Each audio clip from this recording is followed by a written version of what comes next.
Secretary, may I read?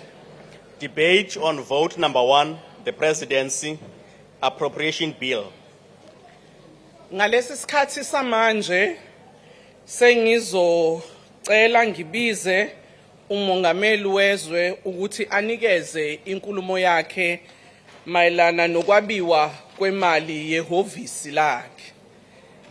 Mnumzane Ramaphosa, sengicela ukuthi usukume ubeke inkulumo.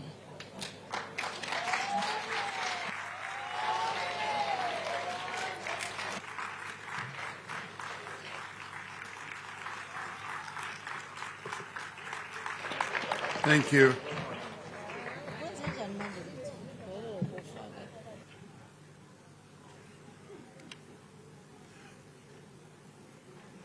Speaker of the National Assembly, Deputy President Paul Mashatile, Ministers and Deputy Ministers, and Honorable Members. Ke leboha nakonyana e ke fiwang yona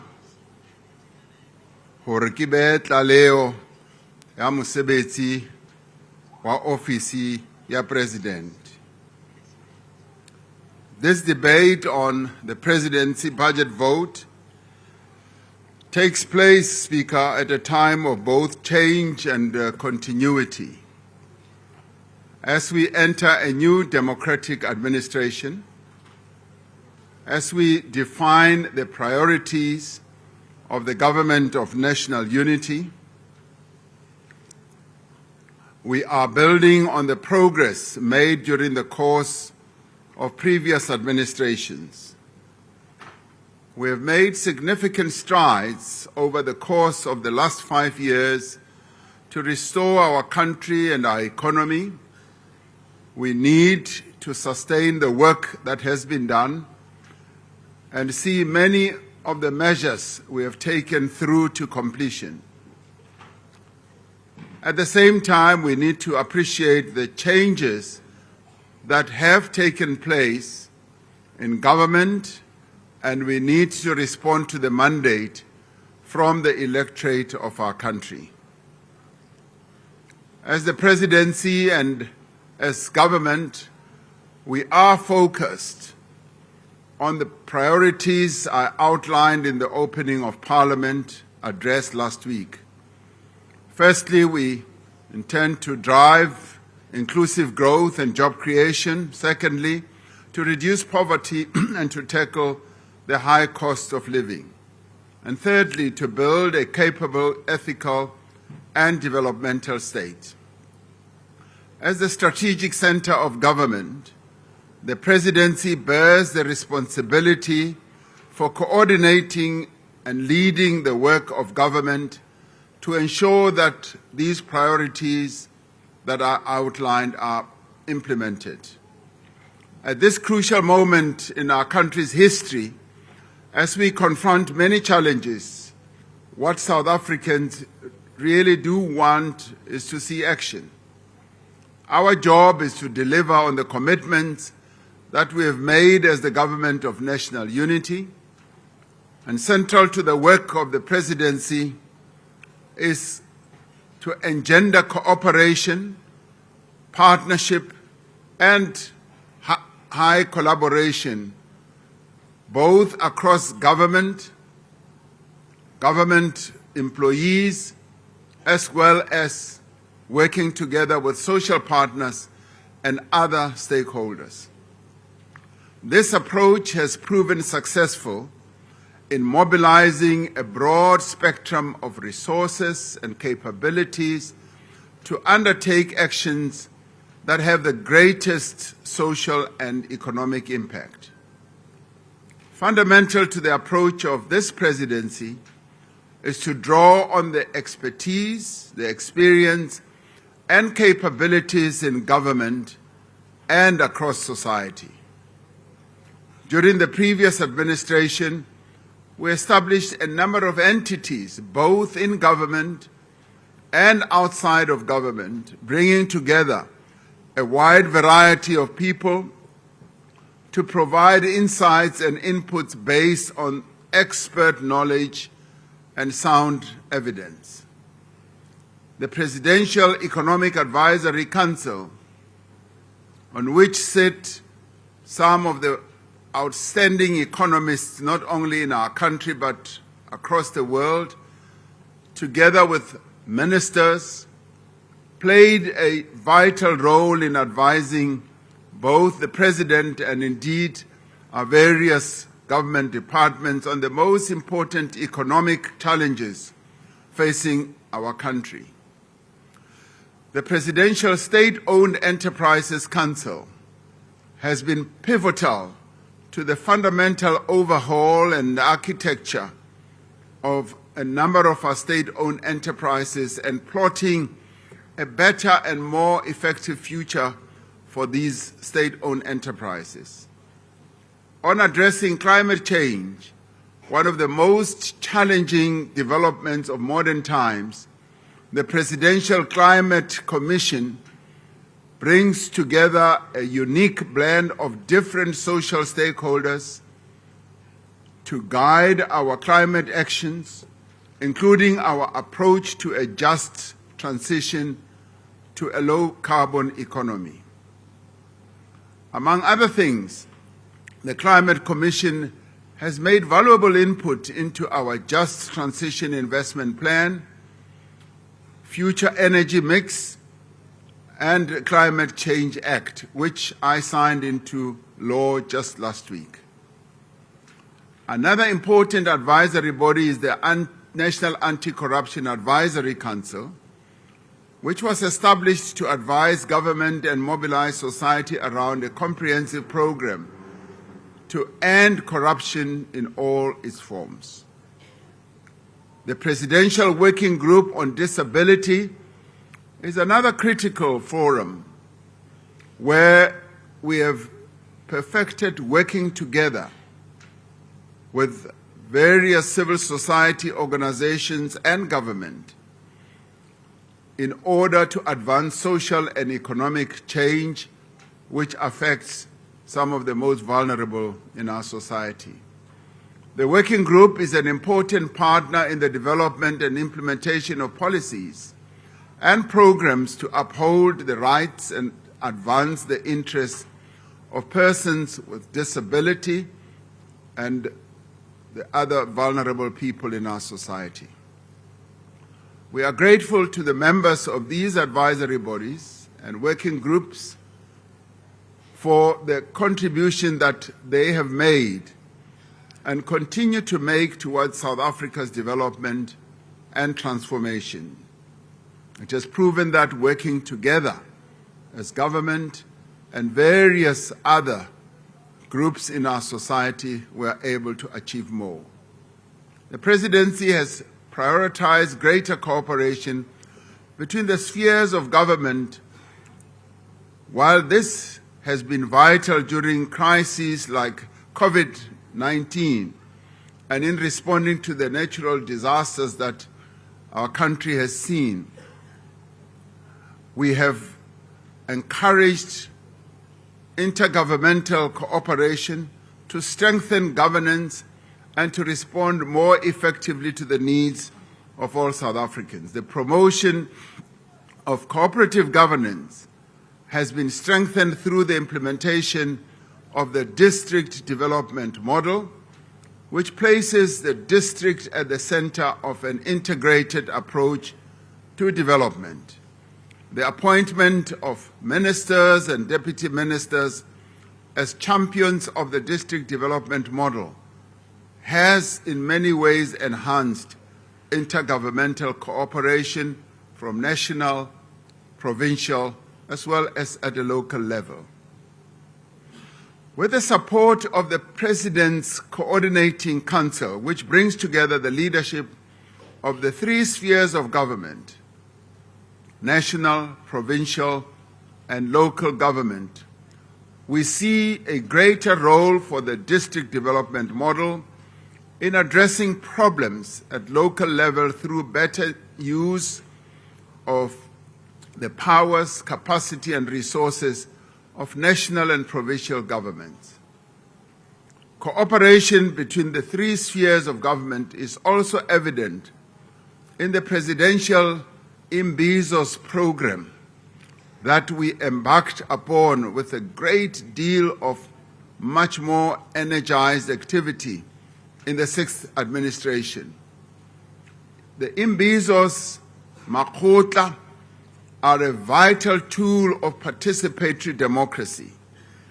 They allow communities to interact with the president, with ministers, deputy ministers, premiers, MECs, as well as our mayors, with a view of finding practical solutions to specific service delivery problems that they have. Whenever we hold these Imbizos, our people do take up the opportunity to raise issues that are of concern to their communities and to themselves. And we do follow through on many of the issues that are raised. The Deputy President plays a leading role in engagement with different constituencies and sections of society through bodies like the South African National AIDS Council and the Human Resource Development Council. The DP convenes a broad cross-section of stakeholders to address challenges that affect our people.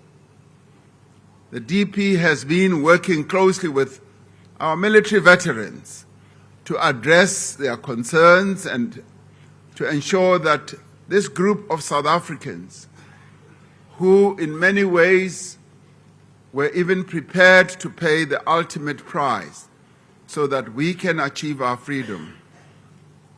The DP focuses on addressing their challenges and so that they can receive the support that they need to lead decent lives. A number of issues will continue to be addressed that affect them, their health, education of their children, their housing challenges, as well as being able to eke a livelihood and to get the proper pensions that they should get from the state due to the sacrifices that they made.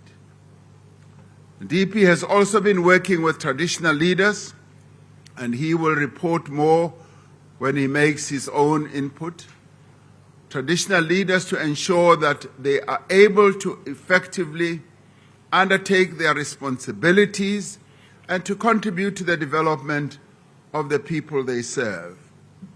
During the course of the sixth administration, we were able to address the challenges of a number of our traditional leaders, including Indunas, who were raising the issues that affect them. Understanding that science, technology and innovation are essential to the economy of our country, so that our economy can thrive and also for societies to prosper. Last year we held the inaugural Presidential Science and Technology and Innovation Plenary. This will continue as it has proven to be an important forum where we bring together scientists and innovators to exchange views on how they can contribute to the continued growth of our economy. The initiative brings together government, academia, civil society and industry to collectively drive South Africa's national system of innovation. The inclusive and consultative approach that the presidency has taken to address the country's challenges will serve us well as we embark on the national dialogue that we have committed to convening, together with other key role players in our country. Our overriding priority for the next 5 years is to achieve more rapid and inclusive economic growth so that we can create jobs, reduce poverty, and build a more just and equal society. To achieve this, we must configure the system of government to support a significant expansion of investment in infrastructure. We have seen the value of collaboration in pursuing this objective. Through Infrastructure South Africa that we set up, we have been able to draw on private sector expertise and skills to improve the preparation, the financing, and the implementation of infrastructure investment. Today, we have a fairly sizable pipeline of infrastructure projects due to the preparatory work that has been done and engendered by Invest South Africa. Through the Infrastructure Fund, we are going to explore new approaches to blended financing of infrastructure, using the fiscus to leverage additional funding from the private sector, from development finance institutions, and indeed from other sources as well. We have been working closely with independent power producers in steering their projects through to the construction phase, contributing significantly to the reduction in the severity of load shedding. We are going to continue working with companies, financial institutions, and business organizations as government, both South African and international, during the course of our ambitious investment drive over the next 5 years. In 2018, we set a target of mobilizing 1.2 trillion rand in new investments over 5 years. By the conclusion of the 5th South African Investment Conference last year, we had exceeded that target, raising over 1.5 trillion rand in new investment commitments. Now, this was a significant achievement. A vital part of this work was undertaken by our investment envoys that we appointed to engage with potential investors and identifying opportunities and challenges. Our investment envoys were Trevor Manuel, Mcebisi Jonas, Phumzile Langeni, Jaco Marie, Jeff Radebe, and Derek Hanekom. We're extremely grateful to them for their tremendous work and the contribution that they made to raise the level of investments in our country. We have had an opportunity to visit many of the factories and projects that have been built or expanded as a result of these investments, and we have seen the many jobs that have been created. The work of the red tape reduction team that was established in the presidency under the leadership of Mr. Sipho Nkosi has been possible due to close cooperation with various departments, public entities, and spheres of government, as well as support from the private sector. The team is looking at capacity building approach to tackle red tape in provincial governments and a pilot to support 3 city municipalities with reform action plans to address inefficient business processes. Now, through this experience, it is clear that the removal of red tape is a cross-cutting exercise that requires a coordinated and integrated approach. Significant progress was made during the 6th administration in implementing reforms to enable economic growth with a focus on modernizing network industries. These reforms have been undertaken across government with the support of Operation Vulindlela, which, as we know, is a joint initiative between the Presidency and Treasury. This progress provides a solid platform on which we will build a sustained increase in the rate of economic growth and a reduction in poverty, unemployment, and inequality. by alleviating load shedding, improving the performance of the logistics system, reducing the cost of data, improving water supply, and enabling the country to attract the skills that it needs, the reforms that are already underway will provide a significant boost to the economy in the medium term. In addition to these reforms, support for repositioning of strategic state-owned enterprises by strengthening their balance sheets and improving their operational performance, while also enabling higher levels of private investment in infrastructure and support to the work and the investment initiatives that they embark upon.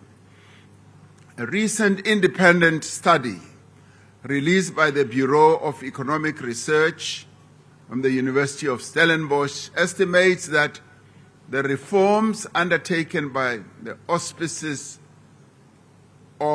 under the auspices of Operation Vulindlela could increase the GDP of our country to 3.5% by 2029. Apart from the changes that these reforms are making to the country's productive capacity and competitiveness, they are also contributing to greater business confidence. As confidence grows, so does investment, creating jobs and supporting demand. This is a virtuous cycle that leads to higher growth on a sustained basis. One of the greatest impediments to economic growth has been the electricity crisis, which the presidency has been instrumental in addressing. The National Energy Crisis Committee, which was established in 2022 to oversee implementation of the Energy Action Plan, is chaired by the President and coordinated at a technical level by the Director General in the Presidency. With the support of the National Energy Crisis Committee, there's been a marked improvement in the performance of Eskom's power stations, which produce the bulk of our electricity. Regulatory changes have enabled substantial new investment in electricity generation that measure up to tens and tens of billions of rands. This week, the country will have gone for 120 days without load shedding. And this is something to be celebrated. However, it is too soon to claim victory. Our electricity system is still vulnerable, and we cannot yet rule out, possible challenges going forward. Drawing on our experience in tackling the electricity crisis, we established the National Logistics Crisis Committee and adopted a freight logistics roadmap. The roadmap provides a clear path to resolving Transnet's immediate operational challenges while reforming the logistics system as a whole to achieve a competitive and efficient rail network. Operation Vulindlela has facilitated support to the Department of Water and Sanitation to re-engineer the water use license application system and clear the backlog of applications. Some of you might recall that it used to take up to 3 years for those who want to use water to get a license. It has now been reduced to merely days, and we really applaud the work that is being done in water and sanitation. And this has led to unlocking estimated 56 billion rand of investment due to regularizing the whole licensing process as well. Through Operation Vulindlela, we have supported reforms in telecommunications, aimed at telecommunications, aimed at lowering the cost of data and improving network reach and quality. This quality still needs to improve as a number of areas in our country still do not have the level of connectivity that we would like to see for a middle-income country like ours. We have also provided support to the Department of Home Affairs in its efforts to review and reform the visa system to attract skills and investment and boost tourism more specifically. Operation Vulindlela approach to focus collaboration across government has truly proven its worth and is recognized as one of the better ways in which we can engender intergovernmental cooperation, but more importantly also cooperation with other key role players. We will now be embarking on the second phase of Operation Vulindlela. The immediate priority is to sustain the momentum and follow through on the implementation of current reforms to realize their full impact. Now, while these reforms are a necessary condition for growth and job creation, they are not sufficient to drive structural transformation in our economy. Our economy still needs to be transformed, and the transformation process must of necessity include ensuring that those who were in the past prevented from playing a key role in the economy of their country do indeed play that key role in terms of control, in terms of management, and also in terms of the ownership of the economy of our country. In its second phase, Operation Vulindlela will therefore focus on reforming the local government system, harnessing digital public infrastructure, and addressing spatial inequality. We will work closely with the provincial and local governments to address service delivery challenges in line with our constitutional mandate. We will coordinate a whole-of-government program to drive digital transformation of government and modernize our digital public infrastructure. Finally, we will turn the attention of Operation Vulindlela to spatial inequality, which remains a key barrier in our country for economic growth. The presidency remains seized with the challenge of youth unemployment. Nearly 4 years ago, in the wake of COVID-19, we launched the Presidential Employment Stimulus, which has created 2 million work and livelihood opportunities. 2/3 of the people who have participated in these programs are women, and around 84% are people between the ages of 18 and 35. And that has made a huge impact. Another initiative is the Presidential Youth Employment Intervention, and central to this is the SA Youth Mobi, which is a zero-rated platform for unemployed young people to access opportunities for learning and earning. Those who participate, numbering about 4.4 million, are often able to find opportunities as employers who want to employ young people trawl that website and find people who are employable. The Youth Employment Service, which was launched together with the private sector in 2018, is gaining significant momentum, having created over 150,000 work experience opportunities for young people.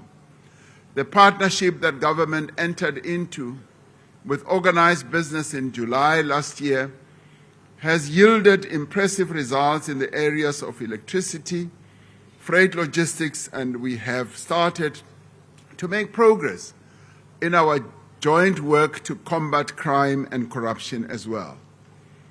As we move forward, we will look to our partners in business and labor to put greater emphasis on our agreed program of work on employment. This includes measures to support small, medium enterprises in townships and rural areas, creating new jobs in areas like tourism, agriculture, and the green economy, and providing work experience and demand-led training for young people. The Presidency has been working with other departments to develop an integrated anti-corruption strategy with a focus on household livelihoods. We have held 2 presidential health summits and adopted a presidential health compact which outlines the priorities we have identified and collectively agreed to undertake to strengthen the health system. One of the most important areas of progress has been in the implementation of the National Health Quality Improvement Plan. This initiative has led to the establishment of more than 420 quality learning centers, covering over 3,500 health facilities. And as a result, we have been seen significant improvement in patient satisfaction across various areas. A vital part of the drive to provide all children with a conducive environment for learning is the provision of school infrastructure. This includes the provision of safe and appropriate toilets. In 2018, we launched the Sanitation Appropriate for Education program, SAFE, known as the SAFE Initiative, to mobilize public and private funds to replace pit toilets. Unsafe toilets have been replaced in 92% of schools needing safe toilets. The remaining 280 schools, which Minister Wahube and Deputy Minister Mhaule are going to focus on giving attention to, are scheduled for completion within this financial year. One of the most important areas in which the Presidency has been involved in is the struggle to end gender-based violence and femicide. We have held 2 presidential summits to bring together government, civil society, and other stakeholders to forge a common national response to this horrendous pandemic. Working together, we've been implementing the National Strategic Plan Against Gender-Based Violence and Femicide. As part of this plan, we are focused on prevention measures, such as educating boys and young men on greater equality and their role in empowering girls and young women. We have made important progress in implementing the actions outlined in our response to the recommendations of the State Capture Commission. This includes the work of our law enforcement agencies to bring perpetrators to justice and to recover stolen funds, as well as the legislative and other changes needed to strengthen the fight against corruption and prevent state capture. The Presidency plays a pivotal role in ensuring that the work of the Special Investigating Unit has an impact and that individuals involved in wrongdoing do face the consequences of their actions. The Presidency has forged a close relationship with the SIU and law enforcement agency to monitor the implementation of the recommendations for criminal, disciplinary, and administrative actions arising from SIU investigations that involve state employees. The Presidency forms an integral part of the international relations and cooperation work, leading the country's representation in international fora and in bilateral and multilateral engagements. Our approach to foreign policy, which is essentially led by the Presidency, is informed by an understanding that our national interest is closely intertwined with the goal of achieving progress in Africa and implementing Africa's Agenda 2063.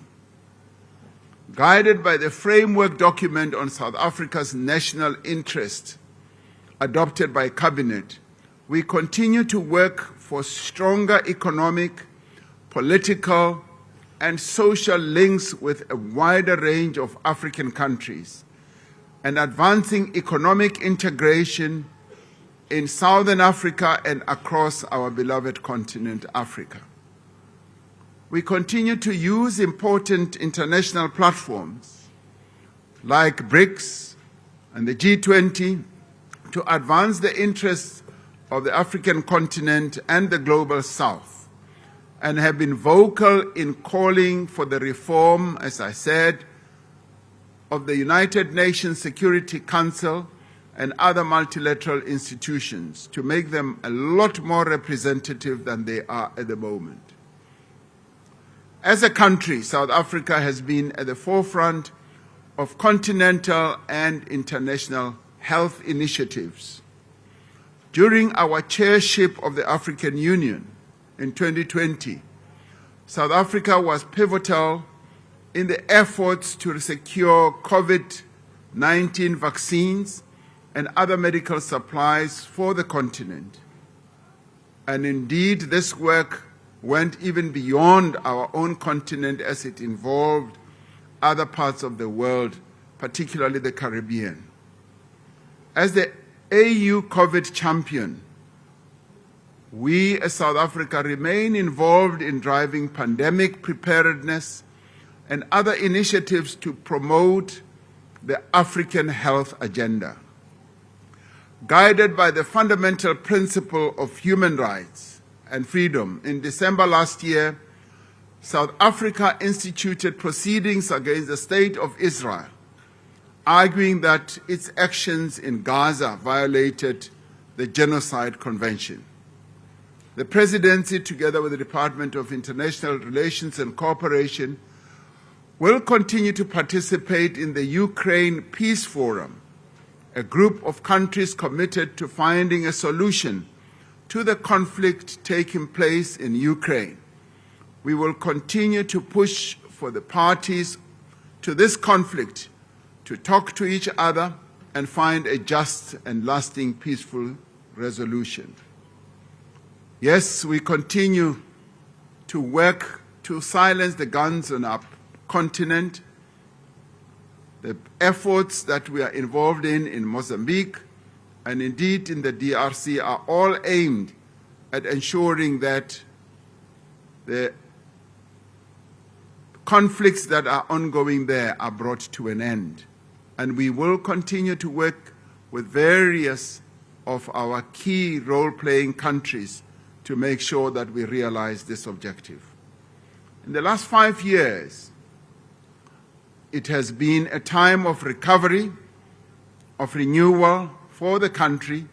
It has also been a time of rebuilding and refocusing for the Presidency. With relatively limited budgetary resources, we have had to build capacity and act with urgency to tackle pressing issues. We now have a much firmer institutional platform on which to build. We have learned many lessons and have developed new ways of working in the Presidency.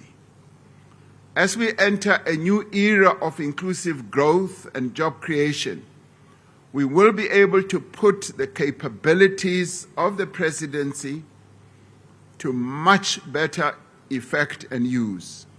And we will continue to mobilize the skills, the capabilities, and resources that reside in the state. As the presidency, we will work to ensure more effective coordination, cooperation across various entities and structures of government, and collaboration. We will continue to draw on the knowledge and expertise of individuals and organizations across society. We will continue, Madam Speaker, to build meaningful social compacts to overcome the challenges that confront our people. Yes, we will continue to lead the work towards a better life for all South Africans and an inclusive economy that leaves no one behind. I hereby commend this budget vote of the Presidency to the National Assembly. I thank you. Thank you, Mr. President.